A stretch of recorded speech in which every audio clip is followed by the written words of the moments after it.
All right, so welcome everyone. This is Holly Chantal, the president of the Land of Brand, and your host today for the Land of Brand Laboratory, or as I like to call it, the LOBoratory for short. If you've never joined us before, we meet every second and fourth Wednesday of the month, and we talk about different experiments in your brand. So basically, different things that you should be doing in your business to build a brand that you can become known for. And the way I see it, the only way for you to grow in your business is for you to continually stretch, continually try new things, find out what works for you, what doesn't work, and what you can adapt and tweak to make it your own. Because marketing is not a one-size-fits-all type of thing. There is no blueprint that's going to work for everyone in every type of business. So it is up to you to take what you learn from different courses, from me, from different webinars, and figure out how to apply them to your business. So that is what the LOBoratory is dedicated to, is giving you different aspects of your brand and different pieces for you to try and implement and see, what you can bring to life in your business. This is a free webinar. There are replays, but I do love to have people on live because I can answer questions, and sometimes we get some discussion going. So on your screen there is a chat box and a Q&A box. So if you're going to use the chat, just make sure that you set it so that your message goes to everyone. It defaults to only going to me. And the Q&A box is there. If you have questions, I will answer them at the end. So without further ado, I'm going to do my best to deliver this entire webinar, but I mentioned before the recording started that my baby woke up and he is currently trying to escape the swing.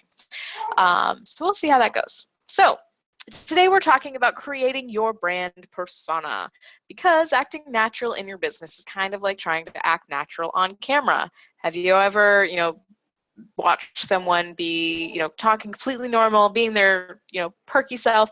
You put a camera on them and all of a sudden they get all awkward and don't know what to do with their hands.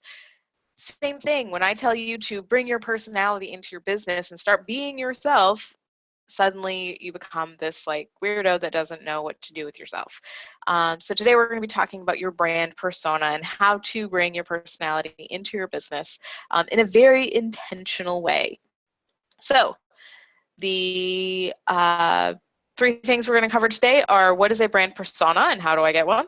Unfolding your freak flag even if you think you're boring. And what you can do today to be more personable. So I'm going to give you one exercise to try right now that will help you kind of step into a brand persona and just kind of have a little fun with your personality. So getting on with your brand self.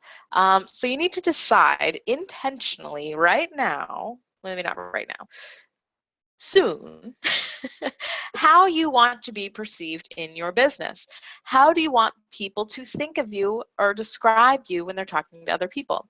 Do you want them to describe you as very warm and supportive and welcoming? Do you want them to describe you as someone that's going to push you and hold the space while you're jumping out of your comfort zone? Do you want them to describe you as a hard ass? There's different levels of personality. They might describe you as funny. They might describe you as cold. They might describe you as someone that is an authority or someone that can meet them on their level. There's no right or wrong. But if you're not intentionally making choices on how you want to be perceived, you're still creating a perception. It just might not be the one that you really want.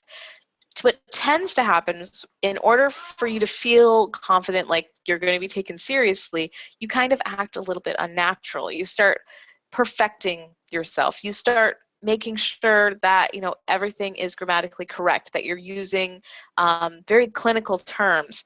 And oftentimes it's just that when we write, it's much different than the way we talk, because when we're in school and when we are at our jobs, we're taught to write in a very professional way. And word choices and everything are everything. So it can be hard to break those habits and really start to be yourself. So right now, start writing down what are the most appealing aspects of your personality and how do you want people to see you. I'm probably going to have to pick him up because he's going to You're going to jump right out of there, aren't you? Yeah. All right. So if you haven't met Gavin, you're going to now. This is Gavin. He is my 6-month-old. And he's going to be joining us today because he woke up from his nap because he likes to change the game on mom about every 2 weeks. All right, so the other thing you need to decide is how do you want people to feel? So there's the perception of what you want people to think about you, and then there's the feeling you want them to have when they interact with your business and your brand. So when someone lands on your website, what do you want them to feel? What do you want them to take away from that experience? When someone is reading an article by you, or someone is interacting with you on Facebook or watching you speak, all of these different marketing tools are going to create a feeling for people. For instance, if you are writing like a know-it-all, they might feel talked down to. If you write meeting them on their level, sometimes you might be perceived as not really knowing what you're talking about because you're still on their level. There's a fine line in how you're going to create these feelings.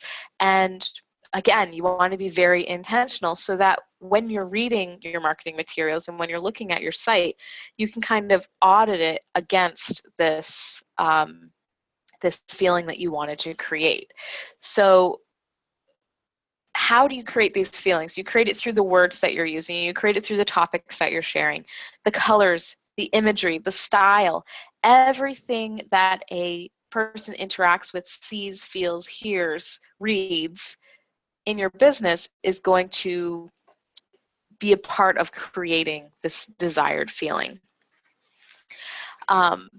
The third thing that you need to decide is how are you going to bring these across? Okay, I already talked about that. Good.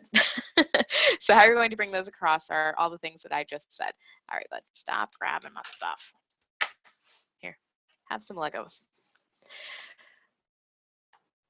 All right.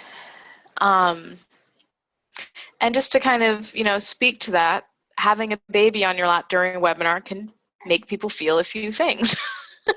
People might, see a mother that's working and able to deliver a webinar with, having a small person in her lap trying to do everything they can to distract her. Or they might see someone that's unprofessional because, the baby wasn't at a babysitter or all these things that they feel should be happening. And this just kind of goes to show you that you can't always control people's perceptions because everyone has a different set of experiences, a different viewpoint that they're coming from. And while you can be intentional about how you want to come across and what you want to do in your business, it's not always going to be so cut and dry. So that's why some of this is an experiment. And what's really important is for you to decide what are your values, what is your personality, what do you stand for in your brand, and let that be your guide. And if people, if there's naysayers or there's people that, don't really jive with that, they're probably not your ideal clients. So this is something that, just to share personally, this is something that I've had to come to terms with because I do see myself as a professional and authority, and those that have worked with me know that, I know my stuff when it comes to branding, and I can create some pretty awesome marketing campaigns. But, having a baby is a reality of running my business. And yes, when he's a little bit older, he will be going to daycare, just like Eben does, who's my 3-year-old. But for right now, he needs to be with mom. And that's what I stand for, and that's why I do this business. So that's just kind of a side note so that you can see, how these things can play for you and against you. And it's all about attracting the right people into your business because you're not going to appeal to everyone, and that is okay. All right, so unfurling your freak flag. So how do you decide what pieces of your personality and how to bring them into your business? So first of all, what are you interested in? Do you have hobbies outside of your business? I used to, I used to think I didn't have any hobbies outside of my business because my business was my entire world. But I realize now that that was kind of a small viewpoint because I didn't think that the hobbies I had were really relevant. So I think I mentioned this in my bio. I love ice cream. Whenever I go to a new city, or when I moved to a new city, my quest in order to learn the lay of the land was to find the best scoop of ice cream. That was kind of my way of acquainting myself with new places. At the time, when I was first starting my business, I didn't really consider that a hobby or something that people would be interested in. But now I know that, some of you are probably watching this going, yeah, I like that, like, or me too, or that's a neat way of, looking at going to a new place, is finding something you like and using that as your way to get yourself out of the house and, learn the lay of the land. So even if you think, so there's that side, there's the side of, even if you think that your business is your only interest, there's probably other things you don't even think about that people would be intrigued by. And on the other hand, having your hobby be your business is not a bad thing. Or having your main interest and passion be your business is not a bad thing, because if you really nerd out about what you do to the point where you are obsessed, that is all you read about, that is all you do in your spare time, it's considered fun, you're the person that people want to hire to do that thing. Because I want to hire the person that completely nerds out about the thing I need help with, not the person that's doing it as a hobby or is because it's the low-hanging fruit that they have experience in and know they can do, and it's the only thing that they know how to sell. I want someone that completely nerds out about copywriting. I want someone that completely nerds out about branding, or completely nerds out about speaking to angels. Whatever it is that you're doing in your business, there's nothing wrong with that being your main passion. Because whenever I talk to people about this, there's usually some kind of insecurity about what they're sharing, or that they don't have hobbies, or that they think they're boring. But the reality is no one is boring. The brilliance is in your uniqueness and your set of experiences and your interests and your hobbies that don't seem really exciting, that you would not think are really exciting to others, are exciting because they're the things that people find relatable about you. Another thing you can look at for uncovering what your personal quirks might be, or what do people make fun of you for? I know that's kind of a weird question, but do people tease you about things? Maybe it's a word you say, maybe it's your accent, maybe it's your height. I'm like 5 foot barely. I'm actually 4'11" and a half. So, but I say I'm 5 foot because it makes me feel taller. Those things that people make fun of you for, they're usually not doing it, we're not in middle school, they're not trying to hurt your feelings. Most of the time, they're things that they find endearing about you. Those are the quirks that people like about you. Use them in your business. So just an example, so many of you are probably familiar with LOBoratory, who's a friend of mine, and he does video marketing, or he's a video marketing coach. And back in the day, he actually used to offer video editing. And I had him create a trailer for the Land of Brand. And Lou has he grew up outside of Boston, so he has a fairly heavy accent, and kind of a unique voice. So he did this voiceover for the trailer, and he, like, with the intention that I was going to hire a voice actor and redo it, but it was so funny that I had to keep it. And so now the trailer has this awesome Boston accent, with this dramatic music and talking about branding. And like, that's something that we, a lot of people tease Lou for. He makes fun of himself for his accent, but it's something we love about him, and it's something that is a piece of his brand and a piece of who he is. So that's just one example of how something people tease you for is really something that they like about you. Another thing you can look at is, how do you show up with people who know you best? And this is a really interesting exercise that I do with my clients, and it's always really, really eye-opening, because you think you know yourself, and you think that you could describe your personality. I'm funny, or I'm warm, or I'm a good listener, or whatever, like all those generic terms. But what I have my clients do is look at different people in their life. Sorry, he growls like a feral animal sometimes. He scares me. So what I have them do is look at these different people in their life and how they show up with them.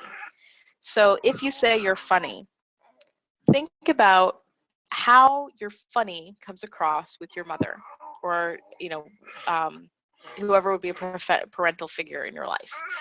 Sometimes it's different. Like I show up very differently with my mom than I do with my dad. Um, Also look at how you show up with your partner or your spouse. How do you show up with your kids if you have them? How do you show up with other people's kids? Completely different. How do you show up with strangers? Like where do those aspects, how do those aspects of your personality come across when you're talking to these different people? Because when you have different relationships and different dynamics in that relationship, you show up differently. When you start to notice that, you can make intentional choices about how you want to show up with those people or with your clients. Maybe I want to, when I'm talking to strangers or people that I don't really know quite yet, I might be afraid to share my personality or my humor, rather, because I don't want to offend someone or I'm not sure they're going to get it.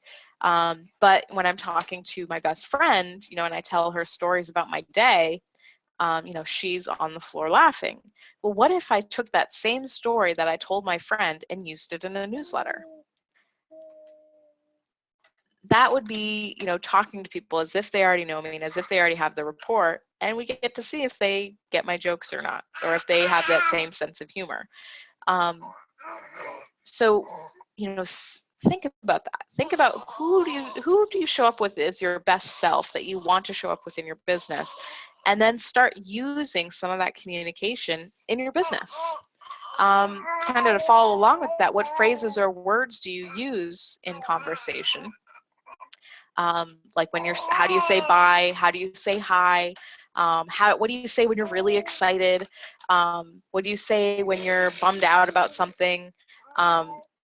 Those kind of like colloquialisms or you-isms can go a long way to making someone feel like they know you, or feel more of a person.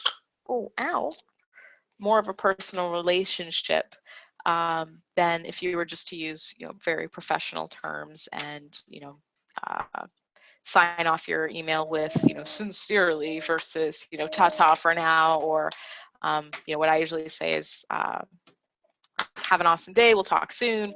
Like there's a different feeling depending on the words you use. So that's just another way for you to start bringing your personality into your business. So what can you do today, like as in right now, to start embodying some of your brand persona? So this is just a kind of a fun exercise. So if your brand was a type of movie, what would it be? So would it be a romantic comedy? Would it be a drama? Would it be a horror movie? Hopefully not. Well, depending on your business.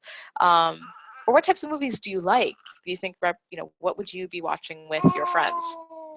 Now, I want you to write your bio as though you were doing a voiceover for a movie trailer of that genre. So, I want you to have fun, be weird, let go of all that stuff, be professionalism. You can still put your credentials in there, but I would start mine with like, in the world of cookie cutter marketing, Holly Chantal saves the day with her brilliant brand geekiness. Like just be weird, and just see what comes out. And see if you like it. See if you could use it the next time you're speaking, or the next time you're doing a webinar and someone's introducing you. See if you can use pieces of it. And the words that you use are probably going to be different than what's in your professional bio right now. Those subtle word changes can make a huge difference. And so as a recap, and by the way, feel free to share your bios. You can either send them to me, post them on the Land of Brand Facebook page. I know that you guys can come up with some good ones, so I'd love to hear them. So recap, the personality of your business is a choice, and making that choice is not something that's going to make you inauthentic. It is just a way of you setting an intention for how you want to show up in your business, not how you think you should be showing up or acting like someone that's not yourself. But if you're not making this choice, then you're still creating a perception, but it might not be the one you intend. Acting natural doesn't always come naturally. You do have to be intentional about it. You do have to adapt what you already know about your personality and how you show up with other people and bring it into your business. And last but not least, sometimes you have to stop trying to get to something good. So that's why the bio exercise is a lot of fun, because instead of trying to sound really smart, instead of trying to sound like get all of your goodness into 200 words, when you're being more fun and creative and coming at something sideways, sometimes you'll come up with something even better than what you had. And that's kind of how I work with my clients. I don't ever ask them a straight question like, why do you do what you do? Or why should I hire you instead of someone else? Because you get really canned answers, or that's just a really hard question to answer in general. I usually ask the question sideways, so they're answering another question I asked, like something else, but I can glean the information I need in order to give them their brand or the particular message or headline for a program, that kind of thing. I think that, yeah, that's all I wanted to say about that.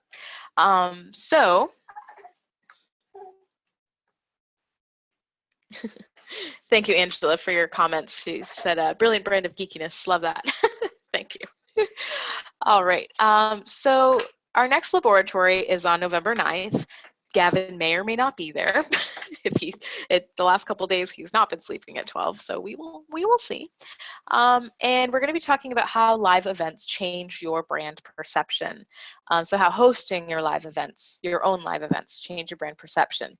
As you guys know, last year I hosted my first Brand Your Awesome Live in New York City. This year I'm hosting it in Nashua, New Hampshire. And when you start to do live events, it really changes the game on how people see your business. So we're going to talk about, what that does for your business. Is it worth it? What goes into doing it? That kind of thing. And just as a kind of shameless plug here, Brand Your Awesome Live is coming in December 8th, and it's in New Hampshire. There are shuttles from 2 airports, either Manchester, New Hampshire Airport or Boston, so no matter where you're coming from, you can get there. Hotel's super cheap. And I just wanted everyone to know that the super early bird pricing, which is only $97, which is ridiculous for like this full day event, ends on Monday. So if you're interested in coming, you can go to brandyourawesomelive.com and get your ticket. If you have any questions, just shoot me an email. I'm happy to answer them.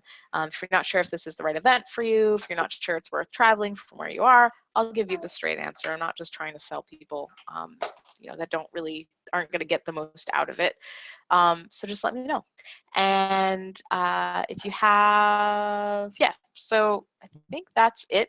I will see you in a couple weeks. I hope you all have an awesome rest of your week, and we will talk soon.